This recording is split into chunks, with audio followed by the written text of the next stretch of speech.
શિક્ષણના પવિત્ર ધામમાં નશાનું ઝેર. ભાવનગર યુનિવર્સિટી કેમ્પસમાં એનએસયુઆઈના કાર્યકરોએ પાડેલા દરોડાએ સમગ્ર શૈક્ષણિક આલમમાં ખળભળાટ મચાવી દીધો છે.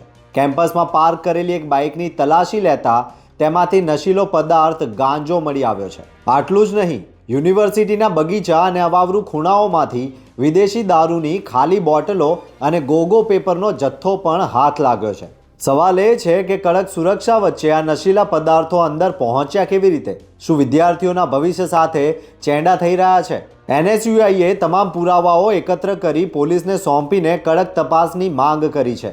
ખાસ કરીને ગુજરાતમાં દિવસે ને દિવસે જે નશાનું પ્રમાણ વધતું જાય છે, એ યુવાધનને બરબાદ કરવાનું જે ષડયંત્ર ચાલી રહ્યું છે, તેના ભાગરૂપે ગુજરાત એનએસયુઆઈ દ્વારા જે સંકલ્પ કરવામાં આવ્યો છે ડ્રગ્સ મુક્ત કેમ્પસનો, એમનો કાર્યક્રમ હતો મહારાજા કૃષ્ણકુમારસિંહજી યુનિવર્સિટીમાં.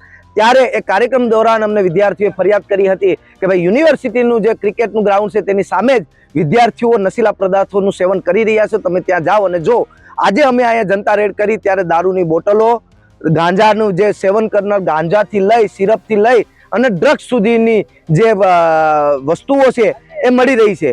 ત્યારે આજે હું ગૃહમંત્રીને કહેવા માંગુ છું કે શું યુવાધનને આપણે નશાના રવાડે ચડાવવાના છે કે યુવાધનને આપણે બચાવવાનું છે? તો આનાથી પોલીસ તંત્ર જાગે, સરકાર જાગે અને જે આ ડ્રગ્સ માફિયાઓ છે તેની વિરુદ્ધ કડકમાં કડક કાર્યવાહી કરે, અન્યથા એનએસયુઆઈ આગામી દિવસોમાં તમામ જગ્યાએ જનતા રેડ કરશે. યુનિવર્સિટીમાં શિસ્તના લીરે લીરા ઉડાવતી આ ઘટનાએ તંત્રની પોલ ખોલી નાખી છે. શું કુલપતિ અને સુરક્ષા એજન્સી આ બાબતથી અજાણ હતી કે પછી બધું જાણી જોઈને ચલાવાઈ રહ્યું છે?